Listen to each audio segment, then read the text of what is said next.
Hello, everyone, and welcome to another edition of the Edric Show. I am your host, Edric Jerome. This is the place for intelligent conversation with interesting people. Go ahead and hit that subscribe button and ring that notification bell, and you'll get notified when I post content each and every week. As you can see, this is a very special edition. I am actually joined by Solano County Supervisor, the one and only Wanda Williams. She is making her second appearance on the Edric Show. I am. Thank you for coming back. Supervisor Williams is a trailblazer. She's the first African-American woman elected to hold this position. Prior to that, she was a member of the Suisun City Council, and she served as mayor pro tem. She's a passionate advocate for community engagement, affordable housing, and support for local businesses. Again, I'm pleased to welcome back to the Edric Show Solano County Supervisor Wanda Williams. Well, thank you, Edric. It's an honor and pleasure to be with you today, and to be in this space with wonderful you. Space. Shout out to L3 Studios for this space. It's amazing, and it's my first time bringing the Edric Show in person, so I want to thank them for all their hospitality. A lot of questions about stuff going on in Solano County, so let's get right into it. Obviously, the most high-profile development issue, political issue, as we know, is the proposed Suisun City annexation of land owned by California Forever. Now, obviously, that decision and other decisions will come before the Board of Supervisors, LAFCO. So I'm not going to ask you about, your support one way or the other. I think that's not for me to ask. My question is more about process, because maybe folks may not know what the process is, particularly around how will people, regardless of what side they're on, how are people going to be heard? How is it going to play out? Just what's the process around this situation? Well, I'm glad you asked that question. And because I do sit on a quasi-judicial role, which means I'm like a judge. So it's important in any case or in anything that come before us in this manner that I need to keep those opinions and thoughts to myself. I have to use this space and be neutral and just hear pretty much the facts and the issues ahead of me. Sure. So, of course, I will not go into that role. Of course. However, for everyone listening, and as we talk about what this process looks like, it can go one or two ways. As we know right now, Suisun City is requesting for annexation of that land, which is about 17 miles away from Suisun's original city. But that request has to go before LAFCO. And for those who don't know what that is, it's the Local Agency Formation Commission. And the role and responsibility for that particular commission is, of course, to keep urban, to minimize sprawl, to protect ag lands, and those type of things. So, and if a district or a city wants to expand their borders, they have to come before that commission before anything else can be decided. Sure. So that's the process. Now, if California Forever chooses to work with the county, then they will work with our resource management department, and they would go through particular steps of environmental review, those type of things. Sure. So there's two paths actually that they could take. But currently right now the path that they're taking is pursuing an opportunity with Suisun City. And so just to understand what that will look like, Suisun City will have to request for a sphere of influence to be considered. They have to update the sphere of influence that they currently have, and a municipal service review has to be presented to LAFCO. In other words, what that means is that Suisun City has to show LAFCO their ability to provide the services needed for that particular development. So for people out there, our listeners, there will be an opportunity for the public to be heard, particularly those folks who may not have the resources or people who traditionally get overlooked. How do we ensure that they get their voice heard at the table as well? Well, currently right now, everything is working with Suisun City. So showing up to Suisun City meetings is one way. Once it comes before LAFCO, showing up at the LAFCO meetings. Those meetings are on Monday, usually at 9 a.m., every other month. So the next meeting should be in September, and then we'll have a meeting in October. But that's where you come and present your concerns. Even before the actual Spirit Influence come back for us for review, Sure. they can still come, even though it's not agendized, and share that information, like their concerns, ask some questions. And then staff can follow back up with them and answer some of those. Great. Thank you for that. You're welcome. Now, whether or not California Forever comes to fruition, whatever, it may or may not, Solano County is still going to have to go through economic development. There's still going to be, opportunities. So what are some of the strategies for fostering economic growth and job creation across Solano County, independent of that situation with California Forever? I was elected to the board in 2022. I started serving in 23. And we, the Board of Supervisors, we have been working to create our priorities. What does that really look like for economic development? Because typically counties aren't in the economic development business, right? We provide social services and take care of those things. However, as unfunded mandates continue to come down from the state, we're required to, provide these services. We realize we even have to look in economic development. So there's been some discussions on bringing on our own economic development, either be a consultant or we're considering filling a role. Those are still some discussions that we're having. We're, in uncharted territories, Sure. right? So we're doing something different, something new, and we're looking at what's the best ways in doing it. At our meetings that we've had that are public, so you can go back and look at these meetings that we've conducted so far. But one of the things I've been pushing for and have expressed is the need for, as we look at agritourism as well as just agribusiness, how do we expand that?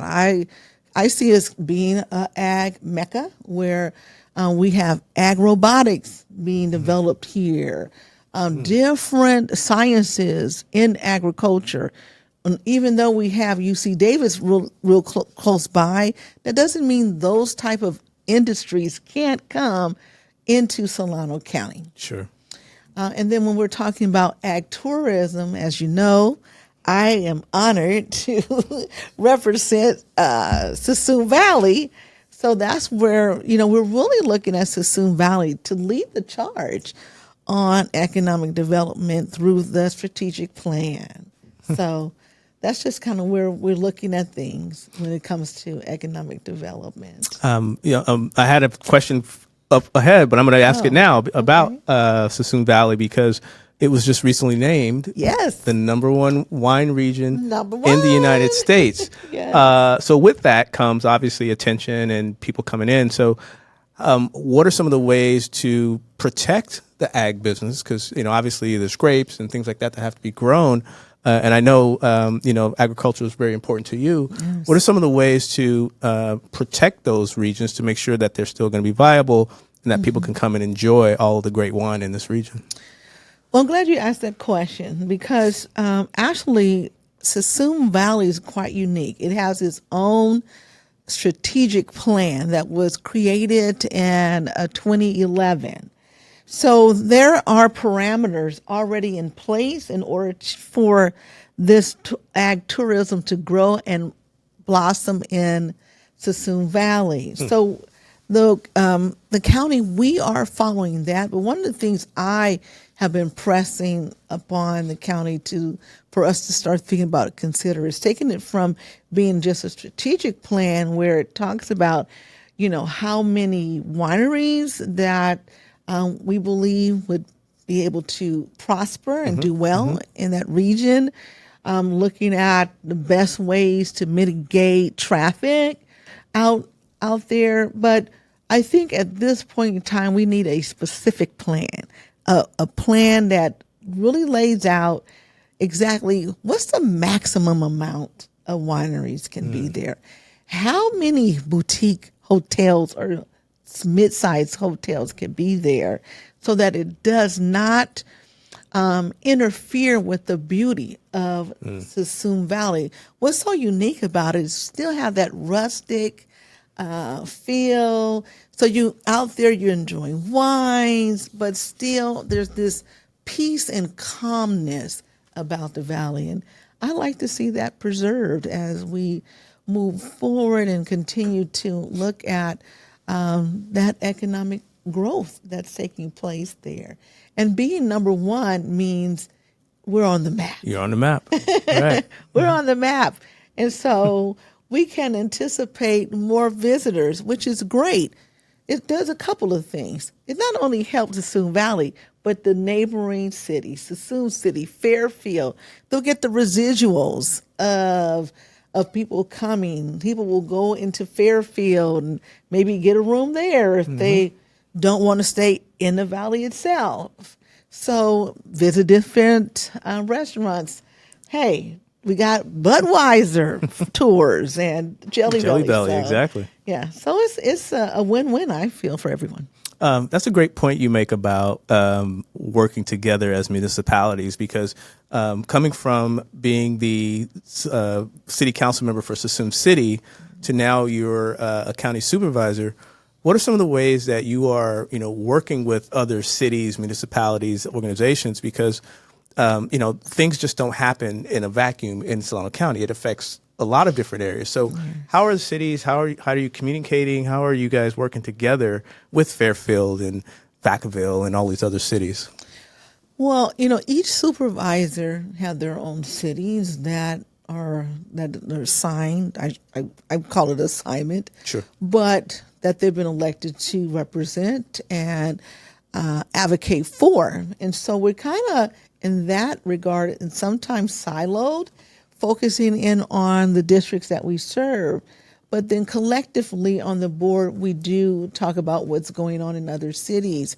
In ways that we get to collaborate is when we have our 4 Cs, when the cities and the county all come together, and we have those meetings sometimes 4 times a year.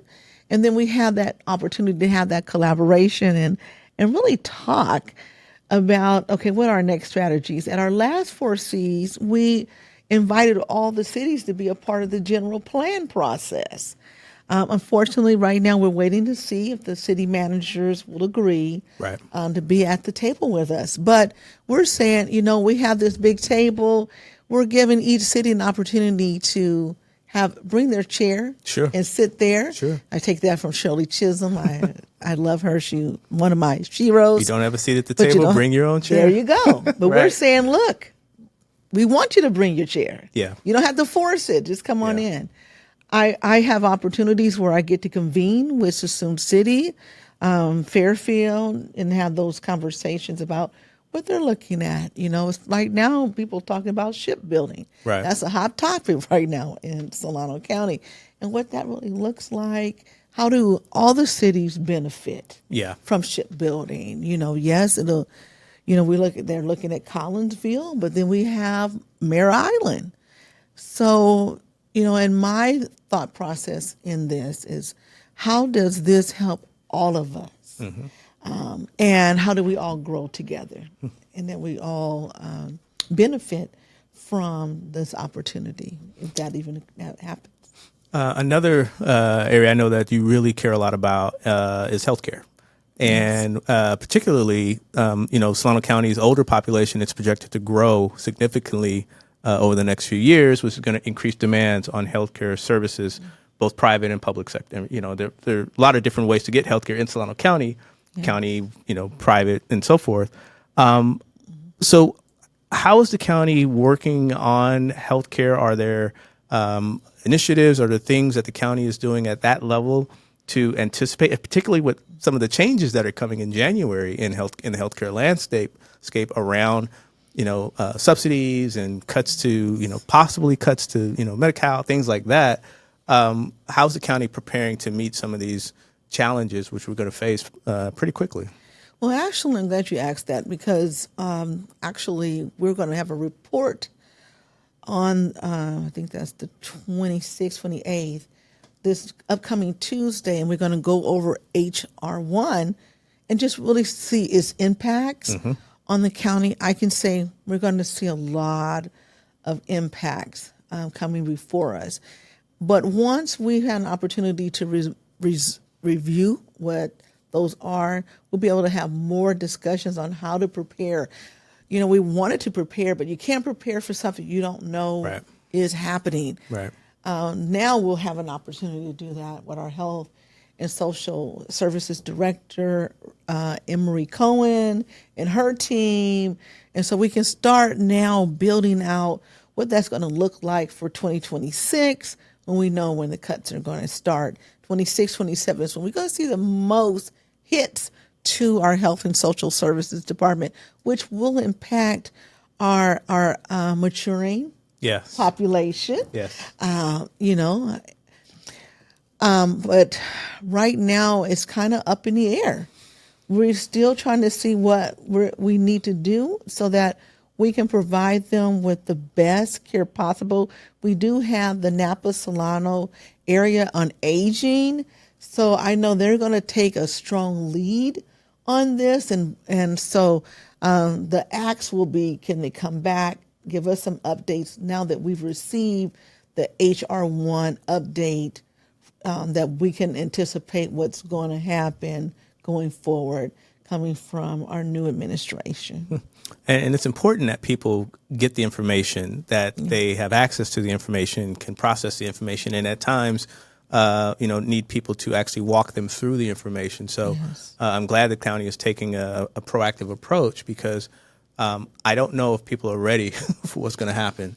My background is healthcare, and I see some real challenges down the road. And so I'm glad the county is already proactively thinking about that because it's such an important issue and it touches everybody. It does. I mean, our most vulnerable communities are going to be impacted the most. Yeah. My understanding, there may be some carve outs for certain groups, but I won't know that until after 3:00 today when my agenda packet come out and I get to read all about it and formulate my questions. And once I have my questions answered, is giving some direction on what I would like to see moving forward. And that's definitely protecting, our most vulnerable communities, people with disabilities, those that are aging and maturing. As well as, let's be honest, people that work in our farming community. I mean, we are an ag-centered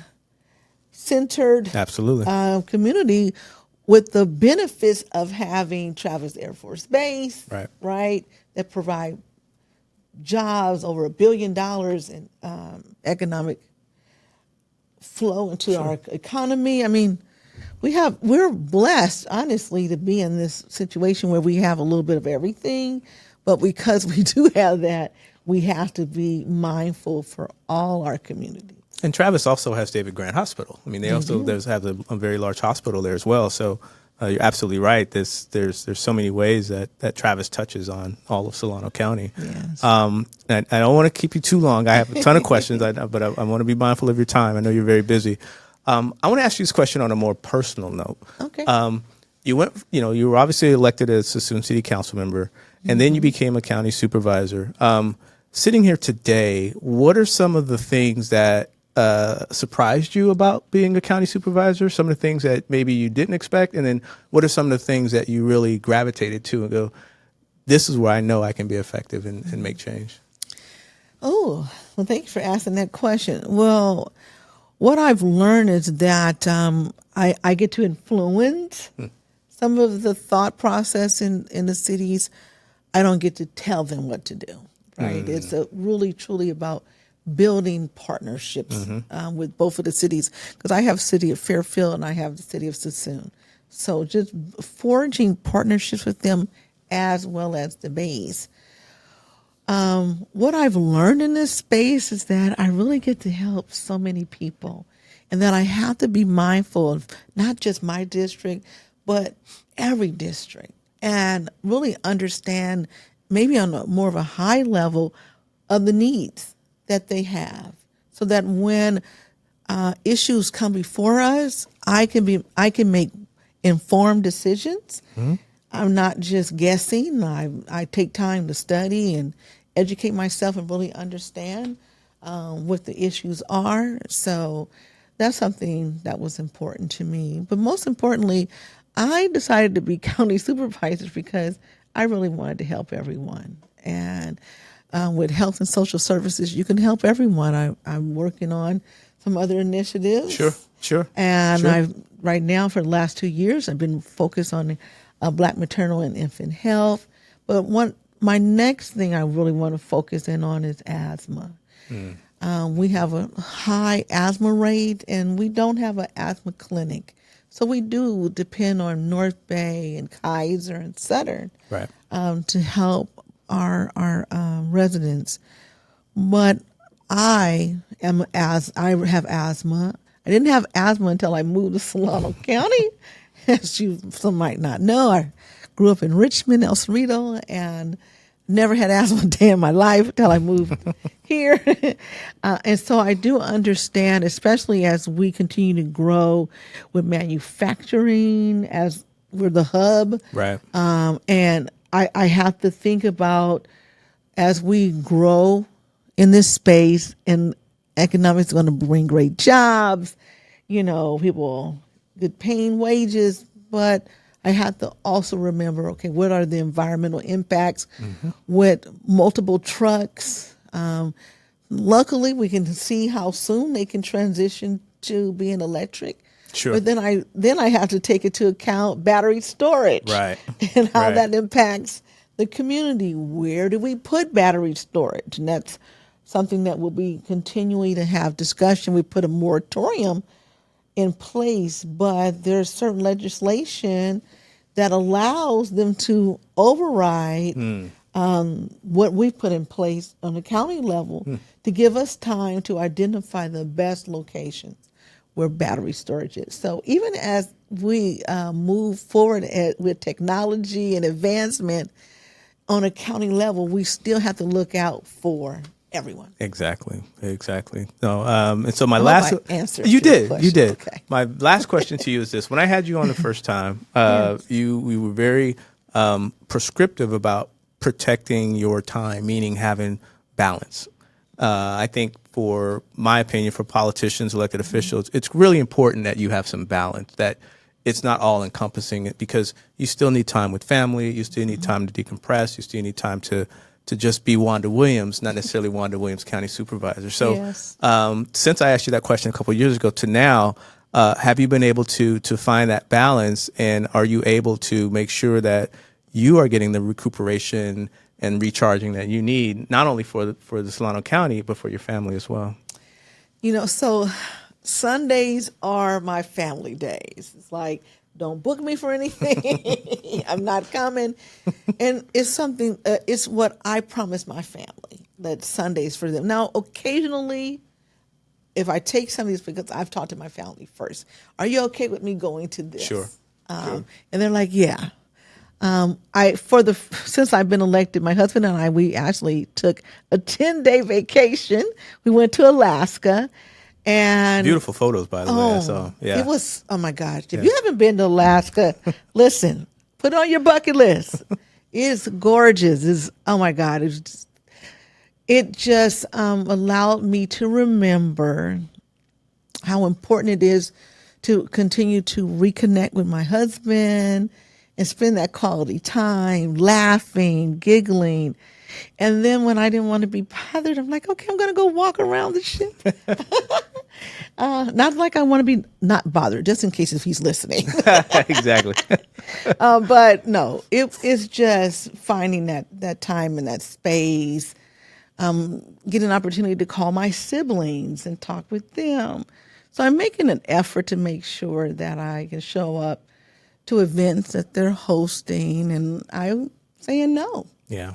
saying no. Next will be finding my space where I want to exercise and find where I want to take walks and stuff. I went to Yosemite for a conference, and just walking in that space, I realized I want to be where nature is. Yeah. To take my walks. Yep. So you'll start seeing me in some of these other parks around Solano County taking my walks. Nice. Well, Supervisor Williams, I do want to thank you for your time. Thank you for everything you're doing for Solano County, your commitment and your passion and your genuineness. It comes across. And so if people want more information about you or meetings or things like that, where can they go to get the information? Well, hey, this is what you do. You can go to solanocounty.com. Oh, no, we just went to .gov. And you go under the tab that says government, and you click on my name, and it will drop down. It'll have my cell number. Call me on my cell. I do answer the phone. You can email me at wlwilliams@solanocounty.gov. I'm on Facebook. I'm on Instagram. And I recently just joined Blue Sky social media. So you can find me in all those locations and reach out to me. Excellent. Well, Supervisor Williams, again, thank you for coming to the Edric Show. I really appreciate it, and I hope I can have you on again. Definitely. And thank you. You're welcome. I appreciate you. You're welcome. This has been another edition of the Edric Show. As promised, intelligent conversation with interesting people. Go ahead and hit that subscribe button, ring that notification bell. You'll get notified when I post content each and every week.